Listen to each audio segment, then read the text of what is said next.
Assalamu alaikum students. Today we are going to start our next lecture, that is lecture number 15.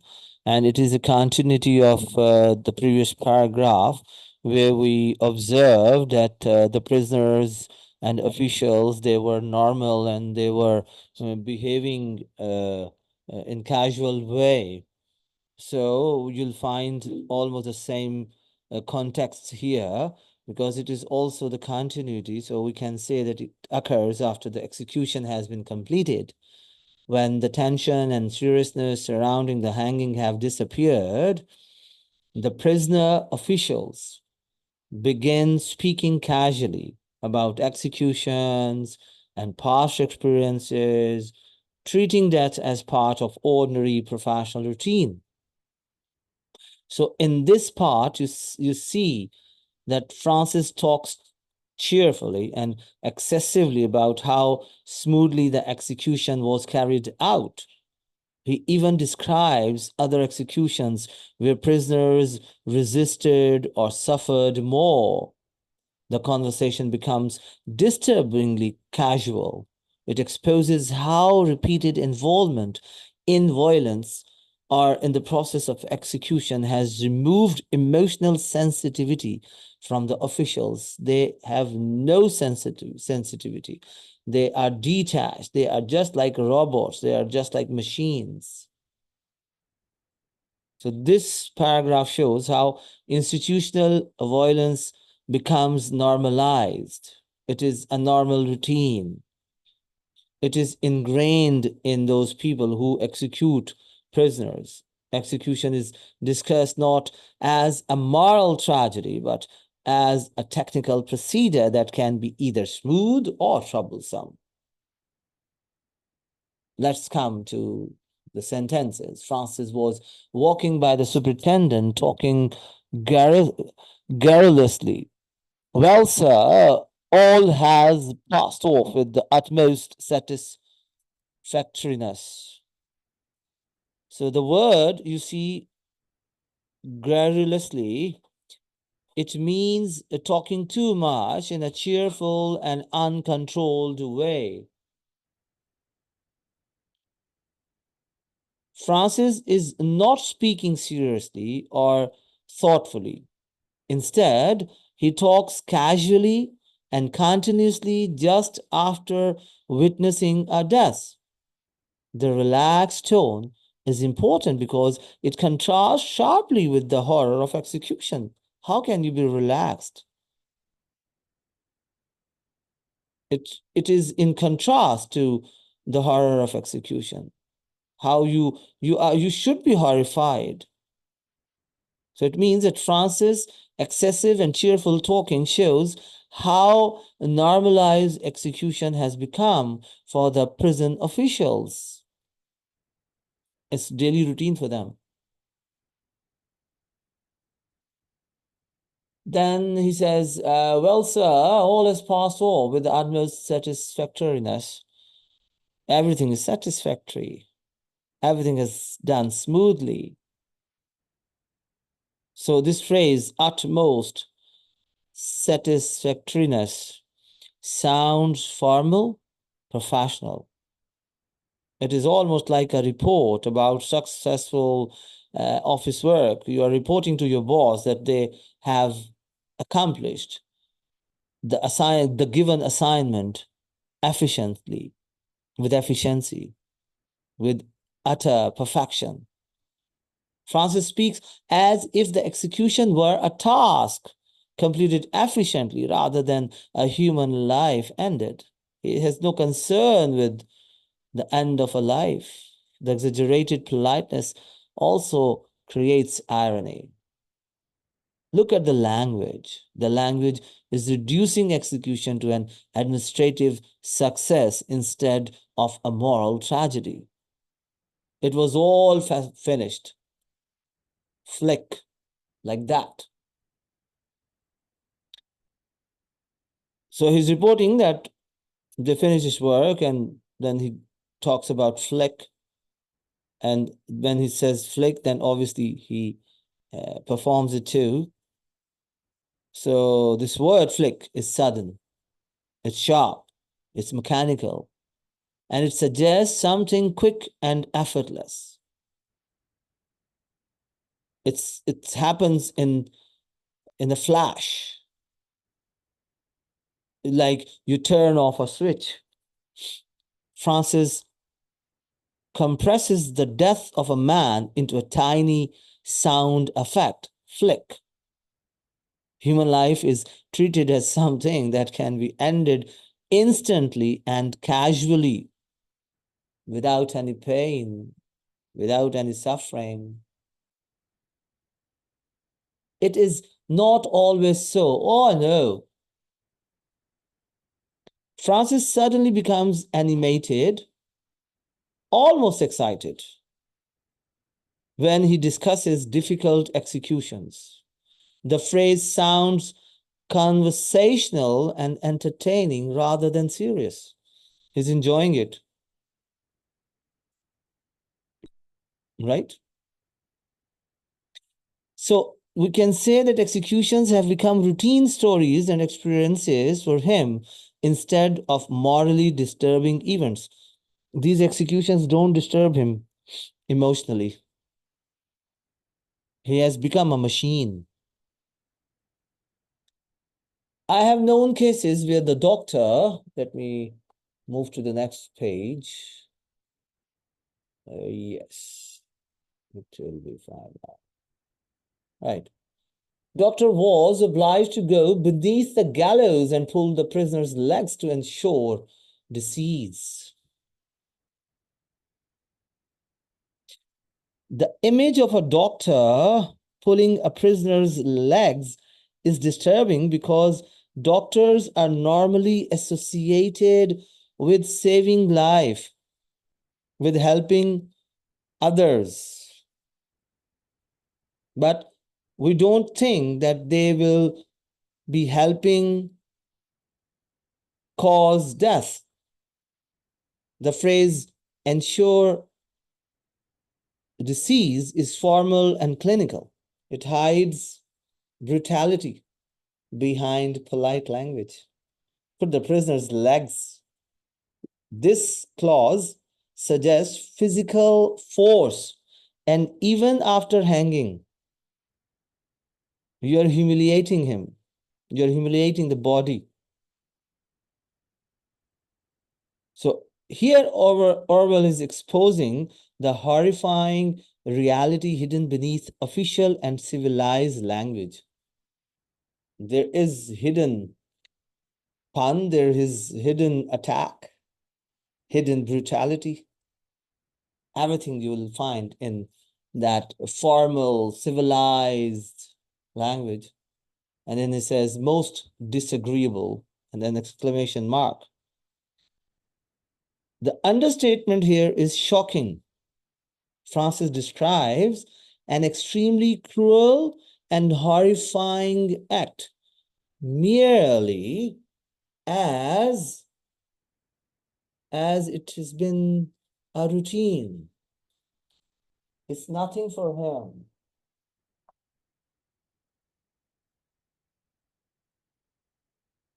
So it is disagreeable for him, as if it were a minor inconvenience.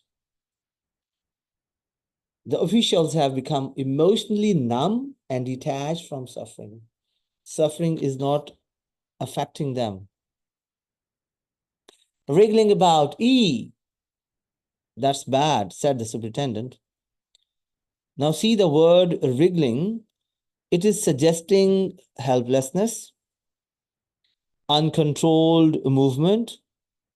It suggests suffering. However, the superintendent's reaction is calm and practical. It is not sympathetic. He's not feeling mercy. He's not feeling pity. That's bad. It refers not to the prisoner's pain, but to the inconvenience of a messy execution, that they face inconvenience in a process. The officials are concerned with efficiency. They are not concerned with humanity. They just want to perform that execution with efficiency, with perfection, without any trouble. Aksa, it is worse when they become refractory. The word refractory means difficult to control or resistance. When they just start showing resistance. It is usually used for disobedient objects or workers. But here, he is using for a human being that is facing death. It's not used for frightened human beings who are facing death, who are going to be executed. So Francis is labeling resistance as troublesome behavior instead of natural fear. He's not considering that it is a natural fear that a person who is going to be hanged is showing certain resistance. Whoever wants to die? No one.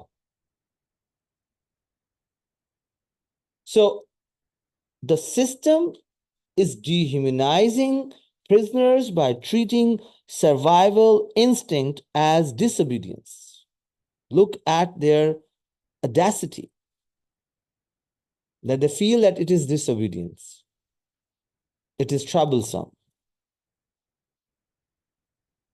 Oh man, I recall, clung to the bars of his cage when we went to take him out. The prisoner desperately clung to the bars. It shows instinctive terror and desire to live, desire not to die,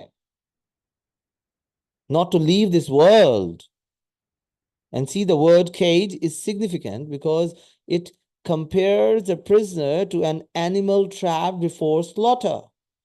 Animal also does the same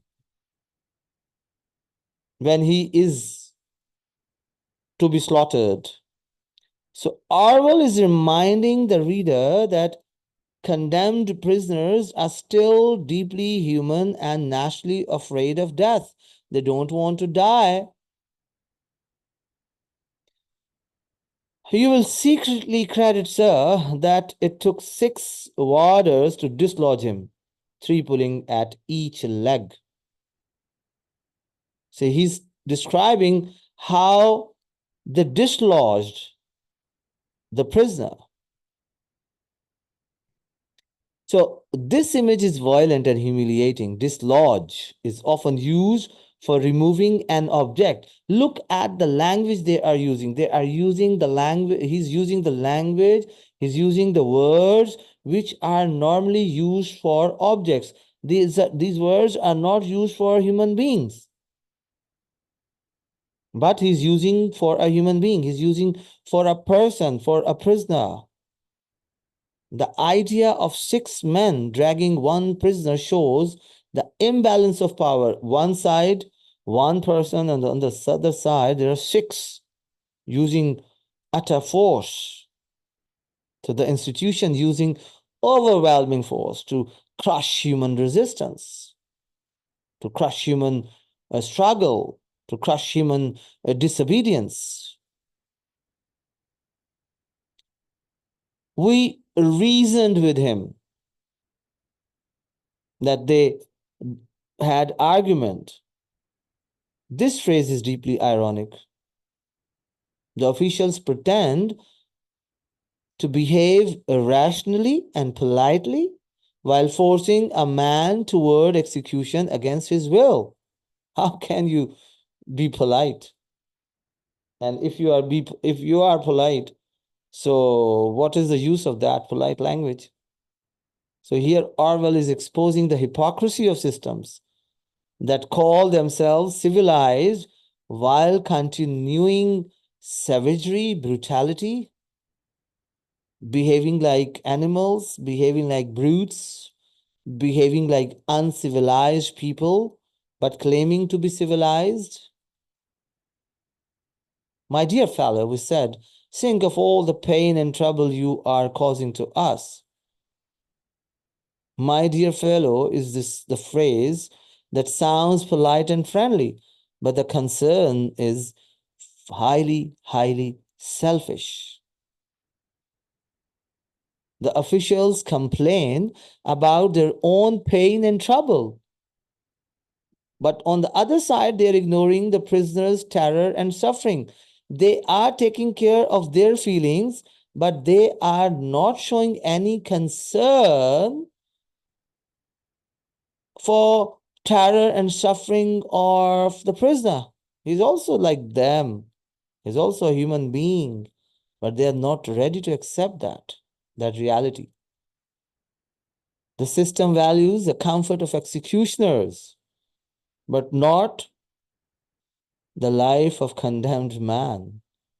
Their comfort is important. But no, he would not listen. Francis tells the observers that as if the prisoner were being unreasonable and stubborn, as if he were not following the directions. The sentence is ignoring the obvious reality that the man is fighting for his life. He knows he's going to lose his life. If he does not struggle, he will die. If he struggles, there is a chance that he may escape, or he may prolong, or he may get certain 2, 3, 4, 5, 6 minutes, more minutes for his life. He can be alive for more time. He can prolong his life for certain moments. So, natural human resistance to death is treated as bad behavior within the system. They don't accept that it is natural that a person who's going to die has to show resistance to death. He should try his best to escape it. He was very troublesome. Now, he describes him as troublesome, as causing pain, as causing trouble. It is extremely revealing.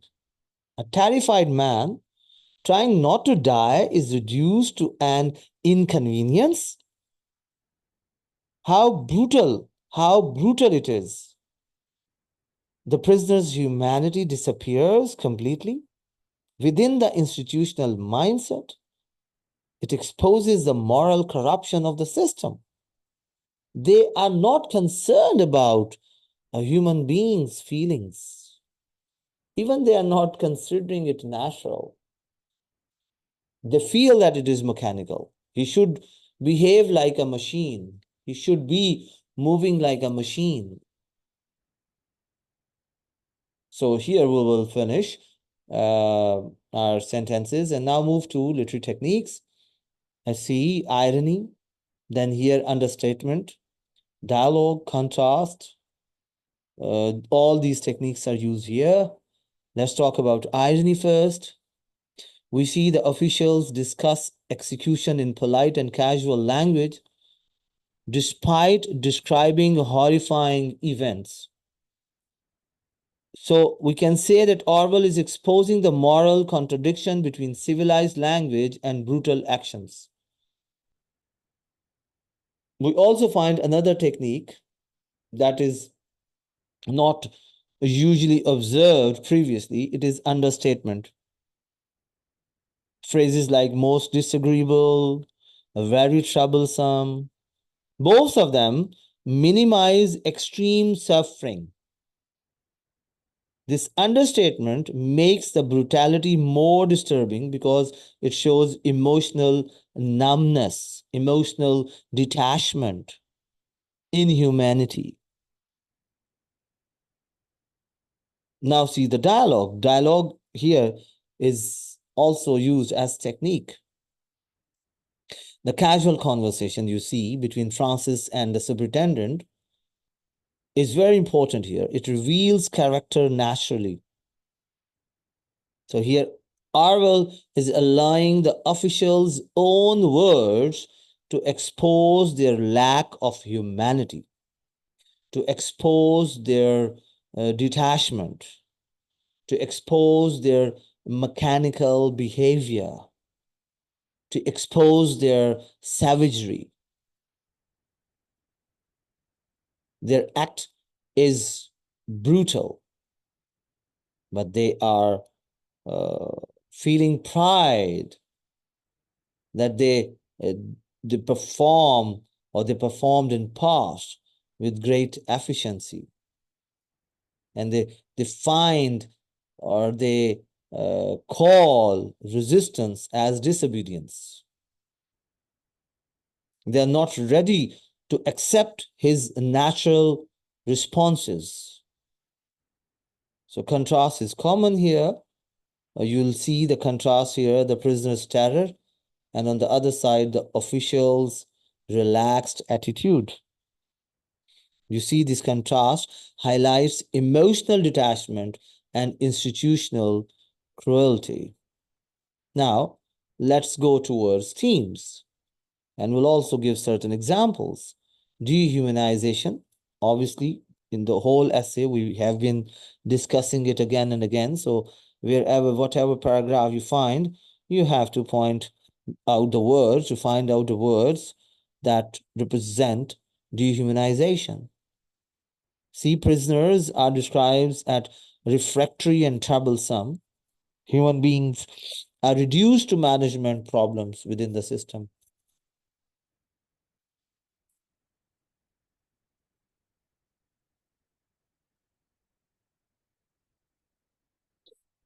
Then we have uh, institutionalized violence.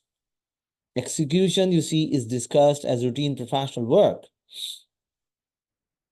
It shows that violence becomes normalized through repetition and bureaucracy. You have been repeating it daily. So it has become part of your routine. It is normal for you. Nothing is abnormal in it. Then human fear of death. The prisoner clinging to the bars shows instinctive terror and desire to live. He does not want to die. He wants to live. That's why he's struggling. He clings himself to the bars. So it shows that even condemned people remain deeply human. They are human beings. Okay, agreed. They have committed sin, but still they are human beings. They love life. They don't want to die. Nobody wants to die. Do you? Then you have emotional detachment. You see the officials are speaking casually. They are using humor. They are making fun of suffering, right? So it means constant exposure to such kind of violence completely diminishes or destroys empathy. You have nothing, you have no relation with pity, with sympathy. Then see, authority is hypocrite. It is also one theme. The officials are complaining about inconvenience while they are executing a prisoner, when they are taking the life of a human being. They see that any kind of resistance is troublesome for them. They are complaining about that. They are not considering it natural. They are not ready to give even a space to that person who's going to die, that he should try, he should show resistance. They're not ready to accept that. So Orwell is criticizing systems that disguise cruelty behind politeness and order. Politeness and order show cruelty. On the upper side, fine, superficially, it's okay. But beneath, there is strong cruelty, lying. So if you want to discuss writer style here, it's see, he is using realistic dialogue an understated narration here. The officials are speaking casually and formally at the same time. And this thing creates irony and discomfort. Orwell is avoiding direct moral commentary, and we have observed throughout this essay, he has been following the same method, and instead he lets the characters reveal the cruelty of the system through their own words. So we can say the calm and conversational style makes the brutality feel even more shocking and real. So let me critically analyze it.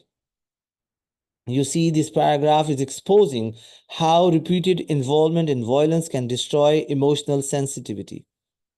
Francis and the superintendent, they both are discussing executions like ordinary workplace experiences. Their focus is more on efficiency. Their focus is more on inconvenience. But their focus is not on human suffering at all.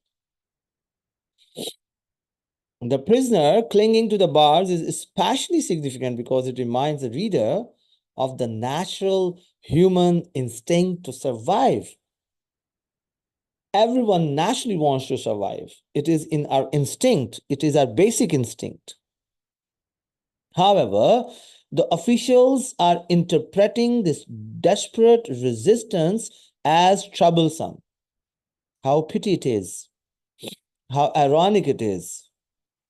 So Orwell is using the contrast to show how institutions transform moral horror into administrative routine. He's criticizing not only capital punishment, execution itself, but also the physical conditioning that allows ordinary people to participate in cruelty without guilt. They don't have any guilt. The way they are discussing, they are feeling that they have done marvelous job with efficiency, with perfection.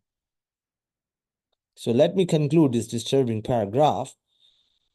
If you see, this paragraph is strongly highlighting themes of dehumanization, institutional violence, and emotional detachment. And we see irony, understatement, and realistic dialogue are used here to show how execution becomes a routine process in which human suffering is ignored or minimized. There is no care for human suffering.